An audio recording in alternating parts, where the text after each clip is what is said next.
মৰমৰ ছাত্ৰ-ছাত্ৰীসকল, আজিৰ ক্লাছত আমি আলোচনা কৰিম দ্বাদশ শ্ৰেণীৰ অধ্যায় নম্বৰ 5ৰ অনুশীলনী 5.6ৰ যিখিনি কনচেপ্ট আছে লগতে উদাহৰণখিনি আলোচনা কৰিম। ইয়াৰ আগৰ ক্লাছত আমি অনুশীলনী 5.5 গোটেইখিনি কমপ্লিট কৰিছোঁ। গতিকে যিসকলে চোৱা নাই আগৰ ক্লাছৰ ভিডিঅ'টো তেওঁলোকে প্লেলিষ্টত যায় প্ৰথমত আগৰ ক্লাছৰ ভিডিঅ'বোৰ চাবা, তাৰপিছতহে এইটো ক্লাছৰ ভিডিঅ' চাবা, ঠিক আছে। তো আজি আমি আলোচনা কৰিম 5.6ৰ যিখিনি কনচেপ্ট আছে প্লাছ উদাহৰণখিনি, ঠিক আছে। তো প্ৰথমত আমি আগতে আলোচনা কৰিছিলোঁ যে স্পষ্ট ফলন বা এক্সপ্লিচিট ফাংচন কি হয়। তো স্পষ্ট ফলন কি হয় যে y ইকুৱেল টু চিম্পল যে সাইন এক্স, ঠিক আছে। য'ত y বেলেগকৈ থাকিব, এক্সৰ যিটো ফাংচন সেইটো বেলেগকৈ থাকে, সেইবিলাক ফলনক কি কোৱা হয়? স্পষ্ট ফলন। তো এইবিলাক ফলনৰ অৱকলজ কেনেকৈ কৰা হয় সেইবিলাক আমি আগতে আলোচনা কৰিছোঁ, হয়নে নহয়? তাৰপিছত অন্তৰ্নিহিত ফলন বা ইমপ্লিচিট ফাংচন কি হয়? যে এক্স ৱাই একেলগে থাকে, হয়নে নহয়? যে sine x log y equal to 0। অন্তৰ্নিহিত ফলন বা ইমপ্লিচিট ফাংচন কি হয়? য'ত এক্স আৰু ৱাই একেলগে থাকিব, হয়নে নহয়? ইয়াত দুটা ফাংচন আছে, ইয়াত এইটো এটা ফাংচন, এইটো এটা ফাংচন, হয়নে নহয়? এক্স আৰু ৱাইৰ ফাংচন যেতিয়া একেলগে থাকে সেইবিলাক ফলনক কি কোৱা হয়? অন্তৰ্নিহিত ফলন, ঠিক আছে। এইবিলাক ফলনৰ অৱকলজ কেনেকৈ কৰা হয় আগৰ ক্লাছত আমি আলোচনা কৰিছোঁ, হয়নে নহয়? তাৰপিছত সূচকীয় ফলন মানে যে ইৰ ওপৰত যেতিয়া ফাংচন যে ৱাই ইকুৱেল টু ইৰ ওপৰত function E to the power x থাকে, হয়নে নহয়? ই টু দ্য পাৱাৰ এক্স সেইবিলাকক কি কোৱা হয়? সূচকীয় ফলন বা এক্সপনেনচিয়েল ফাংচন, ঠিক আছে। তাৰপিছত আলোচনা কৰিছিলোঁ যে কিছুমান বিশেষ ফলনৰ অৱকলজ কেনেকৈ কৰা হয়, যেনেকুৱা যে ধৰা ৱাই ইকুৱেল এক্সৰ ওপৰত কি আছে? সাইন এক্স আছে, ঠিক আছে। তো ফাংচনৰ ওপৰত ফাংচন, হয়নে নহয়? এনেকুৱা ফলন আমি কি লগ লৈ কৰিছিলোঁ, হয়নে নহয়? সেইবিলাক বিশেষ ফলন আছিল। নাইবা ধৰা বহুতকেইটা ফাংচন একেলগে পূৰণ হৈ আছিল যে সাইন এক্স, তাৰপিছত ধৰা সাইন 2x, হয়নে নহয়? তাৰপিছত ধৰা সাইন 3x। তো এই তিনিটা ফাংচন একেলগে পূৰণ হৈ আছিল। তো এইবিলাক কি আছিল? বিশেষ ফলন। এইবিলাক আমি লগ লৈ কৰিছিলোঁ, ঠিক আছে। তো তো আজিৰ টপিক হ'ল যে প্ৰাচলিক আকাৰত থকা ফলনৰ অৱকলজ বা derivatives of function in parametric forms. Parametric forms বা প্ৰাচলিক আকাৰত থকা ফলন মানে কি?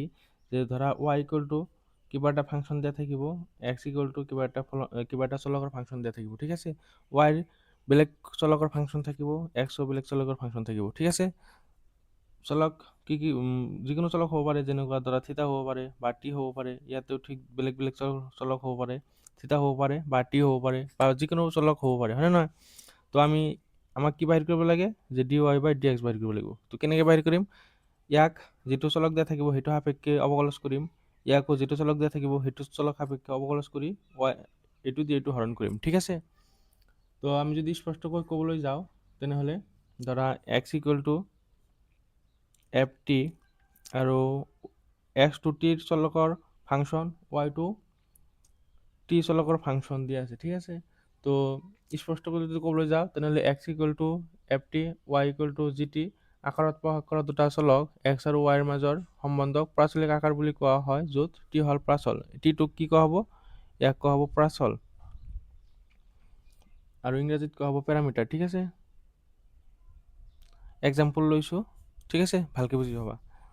এক্সাম্পল লৈছোঁ এটা, ধৰা ৱাই ইকুৱেল টু দিয়া আছে যে এ টি কিউব, ঠিক আছে, আৰু এক্স ইকুৱেল টু দিয়া আছে ধৰা টুৱাইচ টি স্কোৱাৰ, ঠিক আছে। তো ৱাইটো টি চলকৰ ফলন, হয়নে নহয়? আৰু এক্সো টি চলকৰ ফলন। তেনেহ'লে আগতে কি আছিল? কেৱল ৱাই ইকুৱেল টু আছিল যে আমি ডাইৰেক্ট এক্স সাপেক্ষে অৱকলজ কৰিছিলোঁ, ঠিক আছে। কিন্তু ইয়াত কি দিয়া আছে? দুটা বেলেগ বেলেগ ফাংচন দিয়া আছে। তো প্ৰথমত আমি কি কৰিম? ৱাইক টি চলক সাপেক্ষে অৱকলজ কৰিম, এক্সকো টি চলক সাপেক্ষে অৱকলজ কৰি দুটাক হৰণ কৰিম, ঠিক আছে। তো ইয়াক প্ৰথমত আমি লিখিম যে ৱাইক টি চলক সাপেক্ষে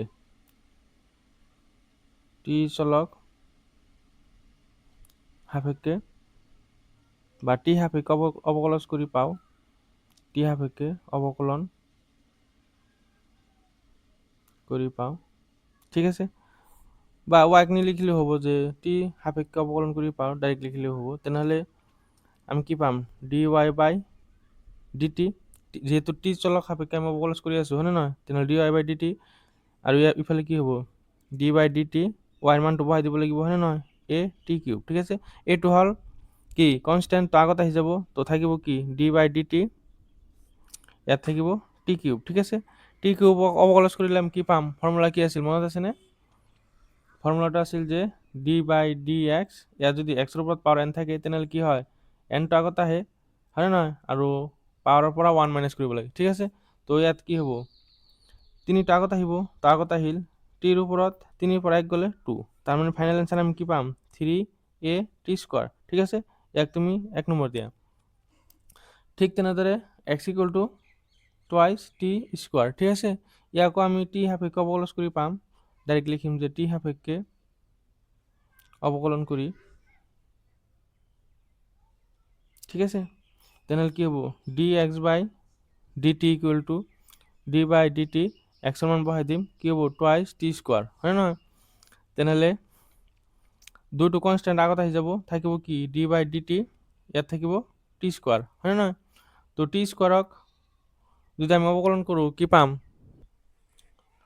দুটো আগত আহি যাব হয় নহয় থাকিব কি টি 2 - 1 1 থাকিব তেনেহ'লে কি পালো 4t এটার দ্বারা 2 নম্বৰ এটা আমি আমাক উলিয়াব লাগে কি আমাক উলিয়াব লাগে dy বাই dx হয় না নয় তেনেহ'লে আমি কি কৰিম যে 1 হৰণ 2 1 হৰণ 2 কৰিম তেনেহ'লে ইয়াত 1 মানে কি আছে dy বাই dt আৰু 2 মানে কি আছে ইফালে dx বাই dt ইয়াতে লিখি দিছো যে dy বাই dt সমান চিনৰ ইফালেখিনি হৰণ হ'ব আকৌ সমান চিনৰ ইফালেখিনি হৰণ কৰিব লাগিব তো ইয়াত আছিল dy বাই dt ইয়াত আছিল dx বাই dt ঠিক আছে dx বাই dt হল ইকুয়াল টু তো ইয়াত আছে 3at স্কয়ার আৰু ইয়াত কি আছে 4t ঠিক আছে তেনেহ'লে চোৱা কি কি কেনসেল যাব dt বাই dt কেনসেল যাব হয় নহয় আৰু ইয়াত t আছে দুটা ইয়াত আছে এটা tt কেনসেল যাব তেনেহ'লে আমি ফাইনাল আনসার কি পাম dy বাই ইয়াত থাকিব dx রং এপিনে লিখিছো তেনেহ'লে dy বাই dx থাকিব হয় না নহয় আৰু ইয়াত কি থাকিব ওপৰত থাকিব 3at আৰু তলত থাকিব কি 4 কাৰণ tt এটা tt কেনসেল হয় না তো এইটো হল ফাইনাল আনসার আমাৰ তো যিবিলাক প্ৰাচলিক আকাৰত থাকিব সেইবিলাকক আমি কেনেকৈ কৰিব লাগিব আমাৰ যেটো ফাংচন থাকে ইয়াত টি চলকৰ ফাংচন আছিল তো টি সাপেক্ষে অৱকলজ কৰিম ইয়াতে টি চলকৰ ফাংচন আছিল টি সাপেক্ষে অৱকলজ কৰিম অৱকলজ কৰি এইটো হল 1 নম্বৰ যেটো dy বাই dt থাকে মানে ওপৰত তো dy লাগিব হয় না গতিকে এইটো ওপৰত থাকিব এইটো দিয়ে এইটো হৰণ কৰিব লাগিব ঠিক আছে এইটো তলত থাকিব কাৰণ dy বাই dx লাগিব আমাক কি লাগিব dy বাই dx তো এইটো দি এইটো হৰণ কৰিলে আমি কি পাম dt কেনসেল যায় dy বাই dx থাকিব হয় না আৰু ইয়াত যদি কিবা কেনসেল যায় কেনসেল হ'ব ঠিক আছে তো এনেকৈ কৰিব লাগিব এনেকুৱা অংক নিশ্চয় বুজি পাইছা আৰু এটা एग्जांपल লৈছো চাবা তো চাবা নেক্সট এটা एग्जांपल লৈছো যে log x সাপেক্ষে sin x ৰ অৱকলজ উলিওৱা ঠিক আছে এনেকুৱা অংক এক মাৰ্কৰ কাৰণে প্ৰতি বছৰে আহে গতিকে ভালকে এইবিলাক পঢ়িব লাগিব ঠিক আছে তো আমি আগতে x সাপেক্ষে কৰিছিলো হয় না নহয় কিন্তু এটা কি সাপেক্ষে কৰিব লাগিব log x সাপেক্ষে তেনেহ'লে ইয়াক ধৰা u ধৰা আৰু ইয়াক যদি আমি v ধৰো তেনেহ'লে আমাক কি উলিয়াব লাগে du বাই dv হয় না নহয় এটা আমাক উলিয়াব লাগে তেনেহ'লে প্ৰথমত আমি sin x ৰ যদি u ইকুয়াল টু যদি sin x লিখো ইয়াৰ যদি অৱকলজ বাহিৰ কৰো তেনেহ'লে কি হ'ব যে x সাপেক্ষে অৱকলজ কৰি x সাপেক্ষে অৱকলজ কৰি তেনেহ'লে du by dx equal to কি হ'ব যে d বাই dx ইউৰ মান কি আছে sin x তো sin x বহাই দিলো তো sin x ৰ অৱকলজ কি হয় cos x হয় না নহয় তো du by dx equal to কি পালো cos x এটো ধৰা 1 নম্বৰ আকৌ b ইকুয়াল টু কি দি আছে b ইকুয়াল টু দি আছে যে আমাৰ log x ঠিক আছে এটো কো x সাপেক্ষে অৱকলজ কৰিম কাৰণ চলকটো কি দি আছে x তো x সাপেক্ষে অৱকলজ কৰিব লাগিব হয় না যে x সাপেক্ষে অৱকলজ কৰি x সাপেক্ষে অৱকলজ কৰিলে কি হ'ব dv বাই dx ইফালে d বাই dx বিৰ মান কি বহাই দিম ইয়াত log x ঠিক আছে তো dv বাই dx log x ৰ x সাপেক্ষে log x ৰ অৱকলজ কি হয় 1 বাই x তো এইটো দিলো 2 নম্বৰ ঠিক আছে তাৰ পিছত কি কৰিব লাগে 1 ডিভাইড 2 একক 2 এর হরণ করলে আমি কি পাম চাবা ইফালে আছে du বাই dx তো ইফালে আছে কি d b by d x equal to ইফালে আছে কজ এক্স আর ইফালে আছে 1/x হয় না? তো ডিএক্স কেনসেল যাব হয় না? তো থাকিব কি কেনেকৈ কেনসেল যায় চাবা, এটা লাইন লিখি দিছোঁ যে ডি ইউ বাই ডি এক্স, ইয়াত হৰণ আছে, হৰণ ঠাইত যদি আমি পূৰণ দিওঁ তেনেহ'লে কি হ'ব, ডি এক্সটো ওপৰত যাব আৰু ইয়াত কি থাকিব ডিবি হয় নহয়? ঠিক তেনেদৰে ইয়াতে কি আছে, এইটো হৰণ ঠাইত পূৰণ দিলোঁ তেনেহ'লে এক্সটো ওপৰত যাব, ওৱানটো তলত আহিব হয় নহয়? তেনেহ'লে ডি এক্স কেনসেল, কি থাকিল ডি ইউ বাই ডি বি, তেনেহ'লে কি পালোঁ আমি এক্স কজ এক্স। ঠিক আছে, তো এইটো আমাৰ ফাইনেল এনচাৰ। বুজি পাইছা না? তো এনেকুৱা অংক 1 মাৰ্কৰ কাৰণে প্ৰতি বছৰে আহে, চাবা POSR কুৱেশ্যন যদি চোৱা তেনেহ'লে এনেকুৱা বেলেগ এটা ফাংচন সাপেক্ষে বেলেগ এটা ফাংচনৰ অৱকলজ উলিয়াব লাগে। তো ইয়াক আমি ধৰি লৈছোঁ just U A two B, তেনেহ'লে সাইন এক্সক লগ এক্স সাপেক্ষে সাইন এক্সৰ অৱকলজ উলিয়ালে আমি কি পাম এনচাৰ, যে এক্স কজ এক্স। ঠিক আছে, এতিয়া কিতাপত যিকেইটা এক্সাম্পল আছে সেইকেইটা কৰিম। ঠিক আছে, যদি কিবা ডাউট থাকে কমেণ্ট ছেকশ্যনত জনাব পাৰা। আৰু মোৰ ক্লাছৰ ভিডিঅ'বোৰ যদি ভাল লাগে নিশ্চয় নিজৰ বন্ধুবৰ্গৰ লগত শ্বেয়াৰ কৰিবা, আৰু তোমালোকে লাইক কিন্তু কমকৈ কৰা। ঠিক আছে, যদি ভিডিঅ'বোৰ সঁচাকৈ হেল্পফুল হয় তেনেহ'লে লাইক এটা কৰিবা। এতিয়া আমি এক্সাম্পল 31টো কৰিম, চাবা এইটো হ'ল 31 কুৱেশ্যন এক্সাম্পল, যে এক্স ইকুৱেল টু এ কছ থিটা ৱাই ইকুৱেল টু এ চাইন থিটা D y by d x উলিয়াব লাগে। ঠিক আছে, তো ইয়াত চোৱা আমাৰ যিটো ফলনটো কি চলক আছে, ফলনটোৰ চলক কি থিটা হয়নে নহয়? থিটা চলকৰ ফলন, গতিকে আমি থিটা সাপেক্ষে দুয়োফালে কি কৰিব লাগিব, অৱকলজ কৰিব লাগিব হয়নে নহয়? এতিয়া 31 কৰিম, চাবা। তো 31 এক্সাম্পল 31 কি দিয়া আছে, এইটো দিয়া আছে হয়নে নহয়, যে এ কছ থিটা ৱাই এ চাইন থিটা D y by d x বাই কৰিব লাগে। প্ৰথমত আমি এইটো লিখিম যে এক্স ইকুৱেল টু এ কছ থিটা। ঠিক আছে, ফলনটো কাৰ ফলন, থিটাৰ ফলন হয়নে নহয়? চলকটো কি আছে থিটা, গতিকে থিটা সাপেক্ষে আমি অৱকলজ কৰিব লাগিব, যে থিটা সাপেক্ষে অৱকলন কৰি তেনেহ'লে d x by d theta equal to d by d theta, ইয়াত হ'ব এ কছ থিটা। ঠিক আছে, যেহেতু এইটো কনষ্টেণ্ট ধ্ৰুৱক, এইটো আগত আহি যাব, তেনেহ'লে এইটো আগত লিখিলোঁ, তো ইয়াত কি থাকিব ডি থিটা কছ থিটা। কছ থিটাৰ অৱকলজ কি হয়, মাইনাছ চাইন থিটা হয়নে নহয়? তেনেহ'লে মাইনাছটো আগত লিখি দিলোঁ, এ চাইন থিটা। ঠিক আছে, ইয়াতে লিখি দিছোঁ যে ডি বাই ডি এক্স কছ থিটা কছ এক্সৰ অৱকলজ কি হয়, মাইনাছ চাইন এক্স। ঠিক আছে, অৱকলজ শেষৰ দিশে, গতিকে সূত্ৰবিলাক নিশ্চয় মই ধৰি লৈছোঁ যে তোমালোকৰ মুখস্থ। ঠিক আছে, তো আকৌ যে ইয়াত ৱাই ইকুৱেল টু কি দি আছে, এ চাইন থিটা, তো থিটা সাপেক্ষে অৱকলন কৰি কি হ'ব, d y by d theta equal to d by d theta, y মানটো ইয়াত বহাই দিম যে এ চাইন থিটা। ঠিক আছে, তো এইটো কনষ্টেণ্ট আগত আহি যাব, আগত আহিল, তো ডি বাই ডি থিটা চাইন থিটা ইয়াত থাকিল, তো চাইন থিটাৰ অৱকলজ কৰিলে কি পাম আমি, কছ থিটা, তো এ কছ থিটা হ'ব হয়নে নহয়? তো ইয়াত লিখি দিলোঁ যে ডি এক্স বাই ডি থিটা, এইটো হ'ল 1 নম্বৰ, ইয়াত পালোঁ ডি ৱাই বাই ডি থিটা, এইটো হ'ল 2 নম্বৰ। ঠিক আছে, আমাক ওপৰত কি লাগে, আমাক বাহিৰ কৰিব লাগে D y by d x হয়নে নহয়? তেনেহ'লে ডি ৱাইটো আগত ওপৰত থাকিব লাগিব, গতিকে আগৰ যি দুটা কৰিলোঁ সেই দুটাত আমি কি কৰিছিলোঁ 1/2 কৰিছিলোঁ হয়নে নহয়? কিন্তু ইয়াত 1ত কি আছে ডি এক্স আৰু ইয়াত 2ত কি আছে ডি ৱাই, গতিকে ইয়াত 2 ডিভাইড 1 কৰিব লাগিব। ঠিক আছে, কাৰণ ডি ৱাইটো আমাৰ ওপৰত লাগিব হয়নে নহয়? সেইকাৰণে 2তে 1 হৰণ কৰিম, 2ক 1ৰে হৰণ কৰিম। ঠিক আছে, তেনেহ'লে ডি ৱাই বাই ডি থিটা, মনত ৰাখিবা যে ডি ৱাইটো ওপৰত লিখিব লাগিব, এইটো 1 নম্বৰত থাকক বা 2 নম্বৰত থাকক, য'তে নাথাকক কিয় ডি ৱাইটো ওপৰত লিখিব লাগিব হয়নে নহয়? গতিকে ডি ৱাই বাই ডি থিটা লিখিলোঁ, ইয়াত লিখিব লাগিব ডি এক্স বাই ডি থিটা। ঠিক আছে, তো ইয়াত আমি কি পাইছোঁ, এ কছ থিটা আৰু ইয়াত পালোঁ মাইনাছ এ চাইন থিটা। ঠিক আছে, তো ডি থিটা কেনচেল, তো থাকিল কি D y by d x থাকিল equal to A cancel minus কছ বাই চাইন, মানে কি পাম আমি, কছ বাই চাইন মানে কট থিটা। ঠিক আছে, তো ফাইনেল এনচাৰ আমি কি পালোঁ, d y by d x equal to minus a cot theta, এইটো হ'ল ফাইনেল এনচাৰ। ঠিক আছে, তোমালোকে এক্সামত এনেকৈ ৰাউণ্ড নামাৰিবা, মই জাষ্ট বোঝার কারণে দিছো, ঠিক আছে। তো dy/dx ইকুয়াল টু মাইনাস কট থিটা, ঠিক আছে। তো এতিয়া 32 নম্বৰটো কৰিম চাবা। তো 32 নম্বৰ কি দিয়া আছে, x equal to at square y equal to twice at, ঠিক আছে। তো এটা আমি কৰিম। তো প্ৰথমে লিখি লৈছোঁ যে x equal to at square, তো চলক কি দিয়া আছে ইয়াত t, হয় না, গতিকে t সাপেক্ষে আমি অবকলন কৰিম, যে t সাপেক্ষে অবকলন কৰি যে dx/dt ইকুয়াল টু, এতিয়া অলপ ডাইরেক্ট লিখিছোঁ, নহ'লে ভাঙি লিখিছোঁ, ঠিক আছে। যে d/dt x ৰ মানটো কি বহাই দিছোঁ, যে at স্কয়ার, তো এইটো কনষ্টেণ্ট আগত আহি যাব, তো d/dt ইয়াত হ'ল t স্কয়ার, ঠিক আছে।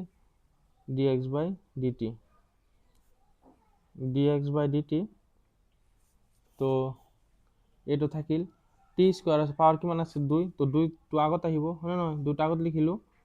তো তাৰপিছত কি হ'ব, 2ৰ পৰা 1 মাইনাছ কৰিলে 1 থাকিব, 1টো আৰু লিখাৰ দৰকাৰ নাই, তেনেহ'লে টুৱাইস 80 হ'ল, ঠিক আছে।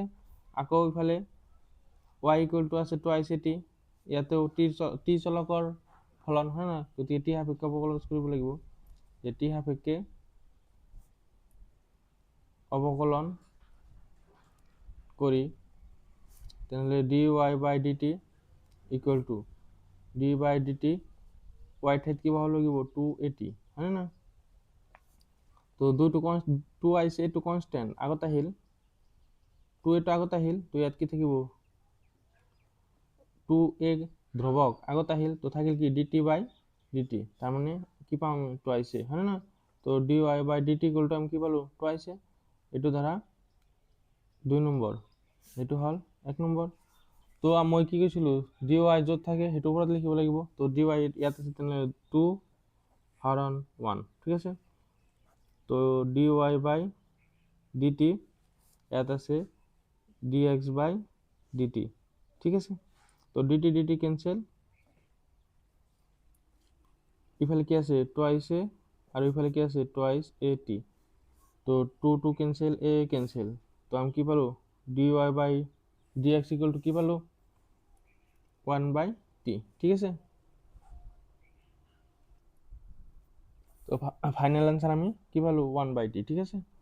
তো এতিয়া এক্সাম্পল 33 চাবা, যে এক্সাম্পল 33 কি দিয়ে আছে,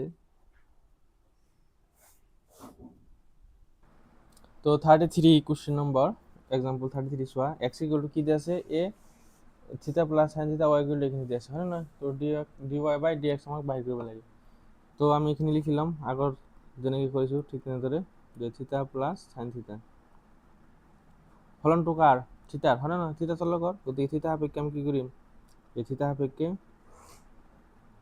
অবকলন কৰি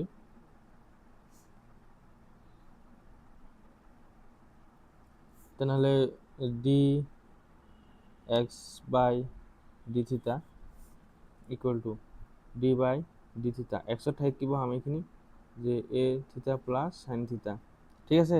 তো থিটাটো কনষ্টেণ্ট আগত আহি যাব, তো আগত আহিল, থাকিল কি d/d থিটা, থিটা প্লাস sin থিটা, ঠিক আছে। তো কি হ'ব চাবা, যে a থিটাৰ অবকলন কৰিলে কি হ'ব 1, আৰু সাইনৰ অবকলন কৰিলে cos থিটা, ঠিক আছে। এইখিনি হ'ল, তো এইখিনি পালো আমি dx/d থিটা ইকুয়াল টু এইখিনি পালো, তো এইটো দিলো 1 নম্বৰ, ঠিক আছে। এতিয়া আকৌ y ইকুয়াল টু যে a 1 মাইনাস cos থিটা, তো এইটো কাৰ ফলনটো কি চলকৰ ফলন, থিটা চলকৰ, গতিকে থিটা সাপেক্ষে অবকলন কৰিব লাগিব, ঠিক আছে। থিটা সাপেক্ষে অবকলন কৰি তেনেহ'লে dy/d থিটা ইকুয়াল টু d/d থিটা, y ঠাইত কি বহাম এইখিনি, যে 1 মাইনাস cos থিটা, ঠিক আছে, হ'ল। তো এইটো কনষ্টেণ্ট আগত আহি যাব, থাকিব কি d/d থিটা 1 মাইনাস cos থিটা, ঠিক আছে। তো এইটো থাকিল, একটো ধ্ৰুৱক, ইয়াৰ অবকলন কৰিলে 0 হৈ যাব, হয় নহয়। তো মাইনাস এইটো মাইনাস cos থিটাৰ অবকলন কি হয় মাইনাস sin থিটা, হয় না। তো মাইনাস মাইনাস প্লাস, তো কি হ'ব a প্লাস sin থিটা, পূরণ হয়েছে, হয় না? তাহলে কি হবো, মাইনাস মাইনাস প্লাস এ ইন্টু সাইন থিটা, ঠিক আছে? এ সাইন থিটা হল, একটু ব্রেকেট দেওয়ার দরকার নাই। তো এইটো হল 2 নম্বৰ। কেনেকৈ হল বুজি পাইছা না? যদি বুজি পোৱা নাই আৰু অলপমান ভাঙি লিখিছো, ঠিক আছে? এইটো অলপ ভাঙি লিখিছো, নহ'লে বুজাত অসুবিধা হ'ব পাৰে, চাবা। তো এইটো থাকিল, তো ডি বাই ডি থিটা 1 minus D by d theta cos theta, ঠিক আছে? একদম ভাঙি লিখিছো। তো ইয়াক অবকলন তো 0 হয়ে যাব, হয় না? মাইনাস কস থিটার অবকলস মাইনাস সাইন থিটা, তো মাইনাস মাইনাসে কি হয়ে যাব, প্লাস সাইন থিটা, তো ইকুয়াল টু কি হবো, এ সাইন থিটা, ঠিক আছে? তো এইটো হল 2 নম্বৰ। তো ইয়াত আমি কি পালো, ডি ওয়াই বাই ডি থিটা, ঠিক আছে? তো আমি কি কৰিম, ডি ওয়াইটো ইয়াত আছে, তেনেহ'লে প্ৰথমত 2টো লিখিম। 2ক 1 হৰণ কৰিলে কি হ'ব চাবা, যে ডি ওয়াই বাই ডি থিটা, আৰু ইয়াত আছে ডি এক্স বাই ডি থিটা, ঠিক আছে?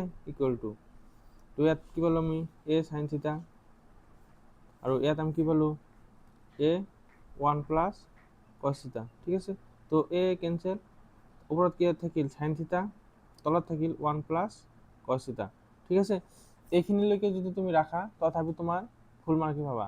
আৰু কিতাপত যেটো এনসাৰ দিয়া আছে সেইটোৰ লগত যদি মিলাব বিচৰা, তেনেহ'লে ইয়াত দুটা সূত্ৰ আছে, সেই সূত্ৰ দুটা ইয়াত প্ৰয়োগ কৰিব লাগিব। যে প্ৰথম সূত্ৰ, সাইন 2 থিটা ইকুয়াল টু কি হয়, সাইন 2 থিটা মনত আছে না, 2 সাইন থিটা কস থিটা, হয় না? ইয়াত দুটা থিটা আছিল, ইয়াত এটা হৈছে, আধা হৈছে, তেনেহ'লে সাইন থিটা ইকুয়াল টু কি হ'ব, sine theta equal to 2 sine theta by 2 cos theta বাই 2, হয় না? এইটো হ'ব। তেনেহ'লে আমি সাইন থিটাৰ ঠাইত কি বহাম, এইটো বহাম, এটা এটা সূত্ৰ হ'ল, ঠিক আছে? এতিয়া 1 প্লাস কস থিটা মানে কি, চাবা কস 2 থিটা মানে কি আছিল, কস 2 থিটা মানে আছিল 2 কস স্কোয়ার থিটা মাইনাস 1, ইয়াত থিটা দুটা আছিল, ইয়াত এটা হৈছে, গতিকে যদি আমি এটা থিটা লওঁ, যে কস থিটা ইকুয়াল টু, তেনেহ'লে কি হ'ব, 2 কস স্কোয়ার থিটা বাই 2 হয়, 2 হ'ব, কাৰণ থিটাৰ আধা ইয়াত হয়, তেনেহ'লে ইয়াত থিটা আছে, তেনেহ'লে কি হ'ব, থিটা বাই 2 হ'ব, মাইনাস 1, হয় না? তো এইটো মাইনাস ইফালে আহিলে কি হ'ব, প্লাস, তাৰমানে কি হ'ব, cos theta plus 1 equal to 2 cos square থিটা বাই 2 হ'ব, হয় না? এটা এটা সূত্ৰ ক'ৰ পৰা আহিল মই দেখাই দিলোঁ, গতিকে সূত্ৰ দুটা তোমালোকে মনত ৰাখিব লাগিব, হয় না? তেনেহ'লে 1 প্লাস কস থিটাৰ ঠাইত কি লিখিম, 1 প্লাস কস থিটাৰ ঠাইত 2 কস স্কোয়াৰ থিটা বাই 2 লিখিম, ঠিক আছে? তেনেহ'লে সাইন থিটাৰ ঠাইত কি লিখিম আমি, 2 সাইন থিটা বাই 2 কস থিটা বাই 2, ঠিক আছে?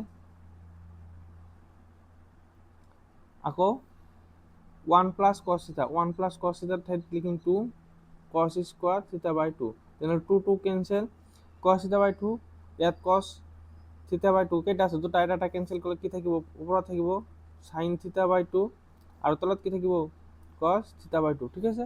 তেনেহ'লে সাইন বাই কস মানে 10, আৰু কি হ'ব, থিটা বাই 2, ঠিক আছে? এইটো হ'ল এনসার ফাইনাল, যে d y by d x equal to এইখিনি, ঠিক আছে? তো ইয়াত চোৱা, ডি থিটা ডি থিটা কেনসেল, তো কি থাকিব, d y by d x থাকিব, তো d y by d x equal to আমি কি পালো, 10 থিটা বাই 2, ঠিক আছে? কৰবাত যদি বুজাত অসুবিধা হৈছে কমেন্ট সেকশনত জনাবা, মই সেইখিনি লৈ সেই ডাউটখিনি লৈ নেক্সট এটা ভিডিঅ' বনাই দিম, ঠিক আছে? এতিয়া এক্সাম্পল 34 চাবা, এইটো হ'ল এক্সাম্পল 34, এইটো 2013ত আহিছিল, 2018ত আহিছিল, গতিকে এইটো ইম্পৰ্টেণ্ট কুৱেশ্যন।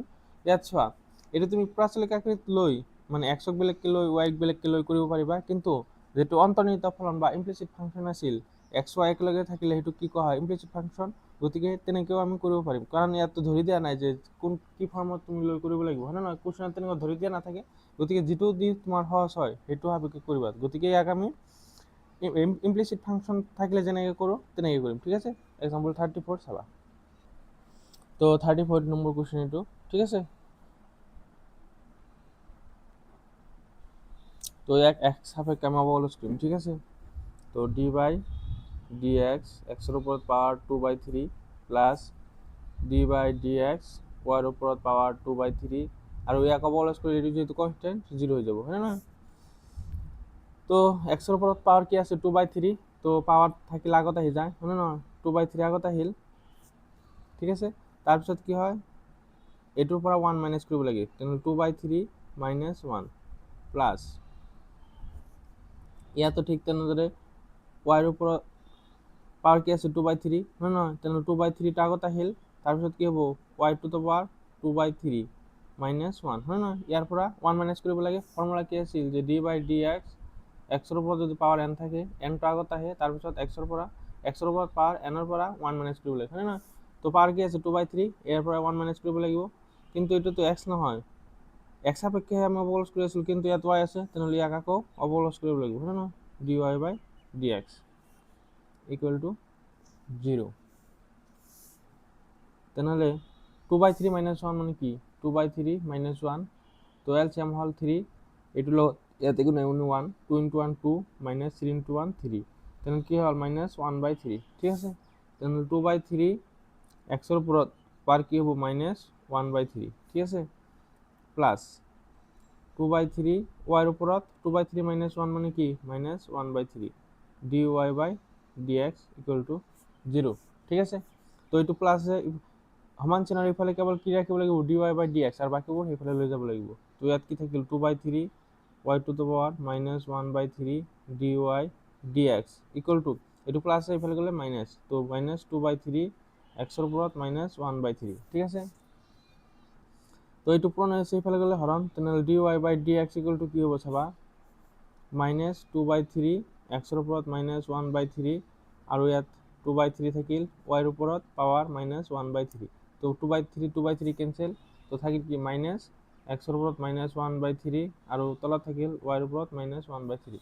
আমি কি জানো যে x inverse equal to 1/x হয় নহয়, বা এক্স টু দ্য মাইনাছ 2 মানে এক্সৰ ওপৰত 1/xৰ ওপৰত পাৱাৰ 2 হয় নহয়। তেনেহ'লে ইয়াৰ যদি ইনভাৰ্ছ লওঁ, ৱাইটো ওপৰত যাব, মাইনাছ আছে, ওপৰত গ'লে মাইনাছটো প্লাছ হৈ যাব, এইটো মাইনাছ আছে, তলত আহিলে প্লাছ হৈ যাব হয় নহয়। তেনেহ'লে মাইনাছ ৱাইটো ওপৰত গ'লে কি হ'ব 1/3, আৰু এক্সটো তলত আহিলে প্লাছ হৈ যাব। তো এইটো মানে কি লিখিব পাৰিম ঘন হয় নে নহয়, 1/3 মানে ঘনক কেনেকৈ লিখে, এইটো ৰুট অভাৰৰ ভিতৰত 3 লিখিব লাগে হয় নহয়, আৰু ইয়াত কি থাকিব y/x ঠিক আছে, বুজি পাইছা। তো এইটোৱে ফাইনেল এনচাৰ আমাৰ। যদি বুজাত ক'ৰবাত অসুবিধা হয় কমেণ্ট ছেকশ্যনত জনাব পাৰা ঠিক আছে।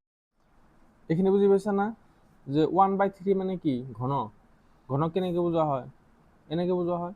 তো 1/3 কাৰণে এইটো আহিল, আৰু থাকিল কি y/x ঠিক আছে, আৰু সন্মুখত মাইনাছ আছে মাইনাছ।